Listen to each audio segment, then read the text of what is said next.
Man, here, man, 122 pounds and 10.5, man. Watch the Goodfellas Sports TV, bro.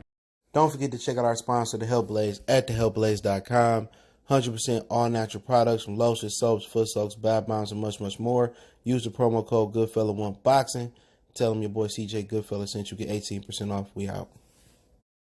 All right, man, let's talk about the final thoughts of Vergil Ortiz versus Egidijus Kavaliauskas, a.k.a. the Mean Machine. That fight going down tomorrow on the Zone from the Frisco Star in Frisco, Texas.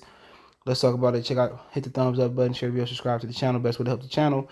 Now, got a couple fights next tomorrow. You got Maloney taking on Greer, and then Maloney fighting in the main event. Then you fighting Franco. Then you supposed to have Teofimo Lopez taking on Camboso, but they pushed it back again. But you do have ESPN, you had the Zone, and then you also have Showtime Rigondeaux taking on John Rio Casimiro. That's gonna be a great fight. Waiting for them to weigh in right now to do the video. All right, but it's a good fight. I didn't do a prediction on this fight, but it's a really good fight.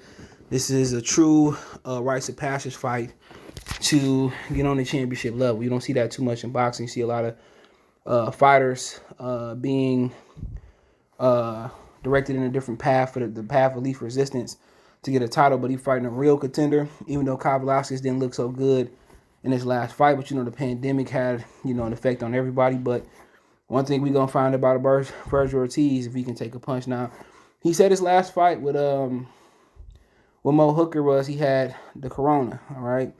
So we're going to see if there's some validity to that. But, the final thoughts to make sure to weigh in for the fight. So I didn't do a prediction, so I'll get a little bit more detail on that. But Kavaliauskas weighed in at 146.6 pounds. So my bad. Kavaliauskas weighed 146.6 pounds. Vergil Ortiz weighed 47 flat, so he didn't miss weight. So, like I said before, it's another good fight. I don't have my computer to tell you the height and the reach and the weight. Power still out, man. They talking about midnight, 11:30.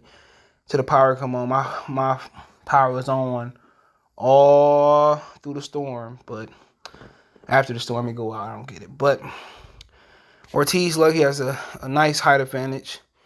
But like I said before, they both look pretty good on the scale. They both look like natural welterweights that may be ready to transition out of welterweight, but 146 is a good weight. You don't want to be too far off weight where you lose energy, you malnutrition yourself. So they natural welterweights. They can punch. Ortiz was knocking a lot of people out. He go for the knockout. So he young enough to put the stress on his body to make weight. I think Kavaliauskas in his 30s, so this may be his last weight class. But when I look at the fighters just going off eyeball, I think Ortiz got the faster hands. But one thing about Kavaliauskas, what makes him so dangerous, is that he has a great ability to time you. He's good at timing. What Kavaliauskas struggles with is a moving target. Now, people say, well, he did good versus Bud. Bud went straight towards Kavaliauskas. That wasn't no athletic, and Bud never switched his radar to box. So Bud was basically showing him an athletic pressure fighter. That's what happened when you don't have the level of opponents that you need to have to get validity from the fans. So you got to go out there and excite. You can't, not excite, but, Ortiz struggled. Kavaliauskas struggled with a moving target. Ray Robinson, that's what he struggled with. Now, if Bud had just boxed him and then got him out of there, who knows? But Egidijus Kavaliauskas, he struggles with a moving target. He struggles with slick fighters. He struggled with keep your head off that line, lateral movement in and out. And a lot of people thought Ray Robinson beat him. Thought it was a close fight, but yeah, like I said before, he was Ray Robinson, athletic, loopy shotter fighter. Very technical. Was really good in the amateurs. So with Ortiz, he showed that he could fight a moving target on the lesser level with Brad Solomon. He showed he could beat up a lot of smarter fighters. Antonio Rizorko, whatever his name is. What's the other cat he fought coming up too? Samuel Vargas. Well, Vargas has been a good 47. It was another guy I thought it was. But this is his first real welterweight I think he done fought on this level. But he's shown a better ability to fight movers than Kavaliauskas. That don't matter here. What we going to get is if I'm Kavaliauskas, I go with the Bud game plan. I'll let Ortiz. I walk Ortiz into shots and just time Ortiz off the back foot. I mean, he could push Ortiz back, but once I seen when he did the Bud, I would go with that game plan. I'll let Ortiz come forward, keep my defense sharp, keep my hands up, and I counter Ortiz. That's really the game plan for me. I'll let Ortiz. I'll get ground Ortiz and counter him. And hold my ground and counter Ortiz. I think that should be the game plan. But that'll be, or even if we going toe to toe, I'll tell him if he was my fighter. I'll tell him instead of exchange with him, let's look to counter with him. Let's keep our defense tight. Look to counter. That'll just be my game plan, honestly. Walking Ortiz into shots. I let him get off and just counter him. Look for that 1 or 2 big shots. I know they say don't do that in boxing, but I think Kavaliauskas is a real puncher. So I think he could put Ortiz on his ass. So I tell him, look, even if you going toe to toe, I'll use that time and that counter ability to try to turn Ortiz's lights out. So for Kavaliauskas, that should be the game plan. For Ortiz, do you? You know what I'm saying? Do you until it don't work no more.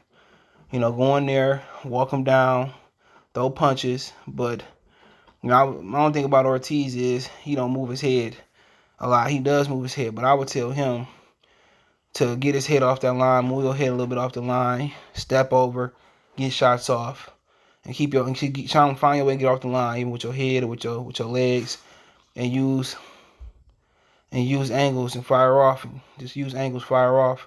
But I just tell him be yourself. Only adjustment I think he need to make is getting his head off that line, and moving his feet and using angles. So he closed the distance, he cut the ring off. I mean, good hand speed, good young aggressiveness. But Kavaliauskas can use that young and youthful aggression against Ortiz. And the way to use that aggression against Ortiz is to use his timing and counter punching ability. So that's what I would tell Kavaliauskas to do. Time him, counter him, and I'll tell him counter him downstairs too. Don't just hit the young guy with the headshots. Let's see if he can take it with the body. That'd be my game plan. But for Ortiz, just be yourself. Just be a little bit more defense responsible. Get your head off that line. And that'd just be my advice to Ortiz. All right, but then again, it's a great fight. But I still got Ortiz getting this fight. But would I be 100% shocked if Kavaliauskas beat Vergil Ortiz? I would. I would be shocked. I think that'd be a big upset. But through the land of time in boxing, we've seen prospects back when they was challenged, best when they had to earn a championship fight. We've seen prospects come up short, like Fernando Guerrero. We had other guys come up short in championship fights. So, Zab come up short versus Costa doing the chicken dance. No disrespect. But historically, we've had guys come up short in championship level fights. Okay? Prospect guys. But I don't think it's going to be one of those nights. I think Kavaliauskas on the downslope. I think Ortiz still youthful. I think Ortiz got a nice little bounce to his step. I think Ortiz got better hand speed, youthfulness. So, but you gotta ask yourself, if Top Rank didn't think Kavaliauskas was a commodity, a resourceful commodity, why would they send him over there? They don't like to send nobody nowhere. Only time they send the fighters across the street when they know they can win, or when it's financially sufficient for them. So one of the ways to tell that Kavaliauskas is probably gonna lose is that Top Rank sent them there. Because what they got to gain? Think about it. Do people really want to see a rematch versus Bud? They got nothing to gain here. And Bud could go on. He a free agent. He said, tell you he had one fight left, but his trainer said, if they do or don't fight, they gone. Or that's the anticipation. So I got Vergil Ortiz by 9th round stoppage. I'm going to say 9th. I think Kavaliauskas didn't look too good in his last fight, but I'm not saying it's going to be easy. He might go through some fire, but that's what tough contenders are supposed to do. You're supposed to get baptized by fire. Everybody ain't supposed to zoom through their contender. So I think he have a couple rocky moments, but I think he come out on top. younger, fresher, faster. I got Ortiz in 9. Let me know what you guys think. Don't forget you can follow us on Twitter, Facebook, Instagram. Check out the welterweight boxing playlist. Reach out anytime. If you got video requests, business questions, inquiry, response your video requests. Want to make a financial donation? Cash App CJ Good 313, Venmo CJ Good 313, PayPal link in the description. First, say looking for our first Venmo donation. Appreciate the love, support. Best way to donate: thumbs up, share the video, subscribe to the channel. Let me know what you guys think in the comment section. Peace.